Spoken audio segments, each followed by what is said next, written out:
Kembali di Kick and Rush, dan kali ini gue bakal bahas tentang Barca yang kemarin kalah lawan Madrid ya, 2-1. Dan gue nonton mungkin setengah-setengah dengan MU Liverpool kemarin, dan gue mungkin bisa menyimpulkan menurut pandangan gue ya.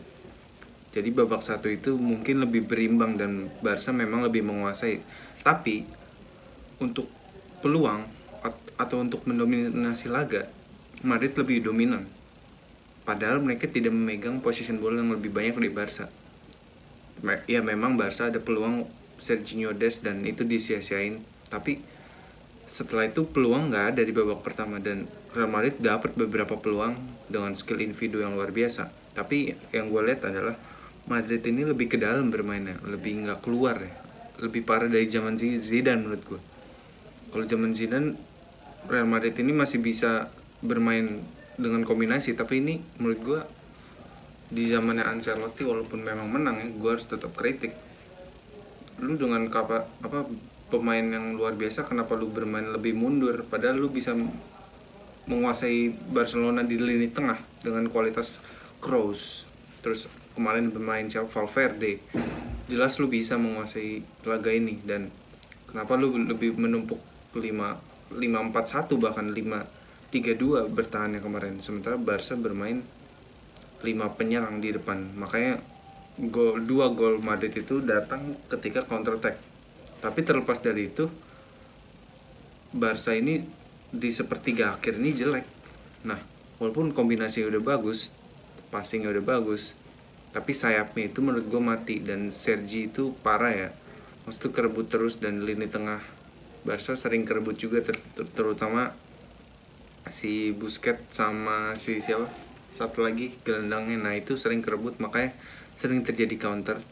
Dan memang pertahanan Barca terlalu tinggi, dan ketika pertahanannya ini terlalu tinggi, back tengahnya Barca ini cuma Pique dan Araujo dan siapa satu lagi,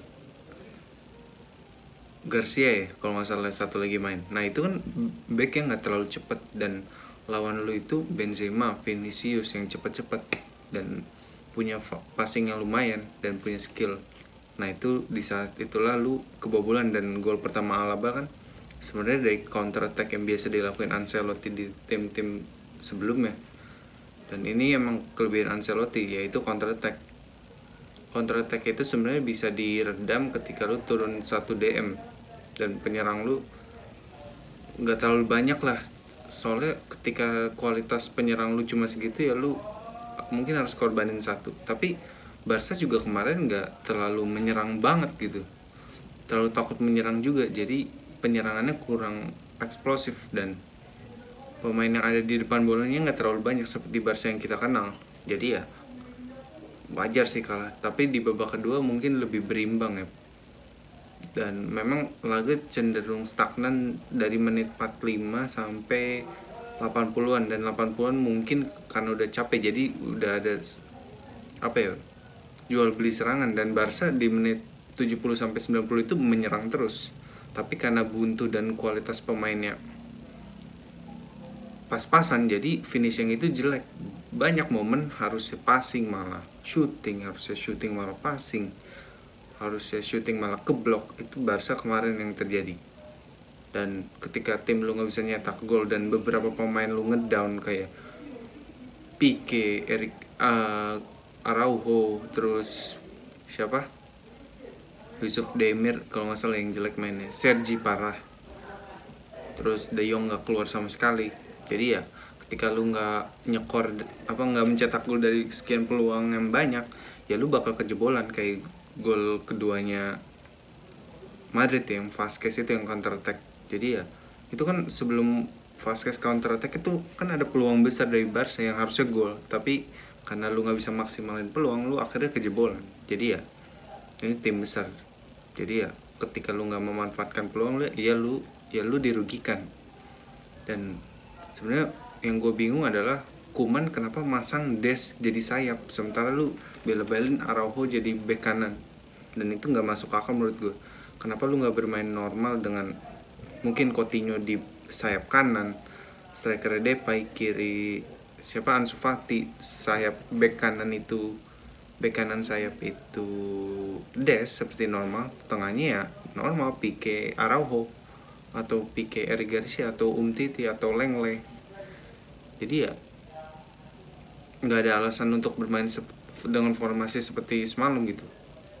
Dan menurut gue kalau formasinya bener aja mungkin bisa ngelawan gitu secara permainan, tapi ini nggak ada kombinasi di sayap karena sayapnya itu bukan Araujo ya, Mingueza ya kalau nggak salah, apa Araujo ya, gue kebalik-balik sama dua orang.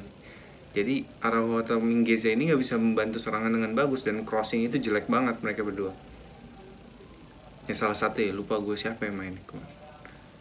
Dan Pique udah bukan Pique yang top perform seperti 4 tahun yang lalu. Dan memang ini tim ini nggak bisa nggak punya wibawa lagi karena leadershipnya itu nggak ada dari 1 atau 2 pemain. Busquets dan Pique kehilangan leadership dan gue nggak tahu Barca harus gimana. Dan memecat Koeman itu bukan solusi karena kapasitas pemainnya jelek. Koeman juga salah pilih strategi dan pelatih yang available dan cocok dengan filosofi Barca tuh siapa sih? Paling Erik ten Hag, dan Erik ten Hag juga nggak available menurut gue. Dan MU juga rebutan gitu, pengen Erik ten Hag juga MU. Jadi situasinya sulit dan menurut gue abisin aja sih musim ini dengan Koeman, jangan Koeman out karena transisi lagi. Jadi mungkin pergantian pelatih akan dilaksanakan di akhir musim. Jadi segitu aja menurut gue. Tetap saksikan Kick and Rush.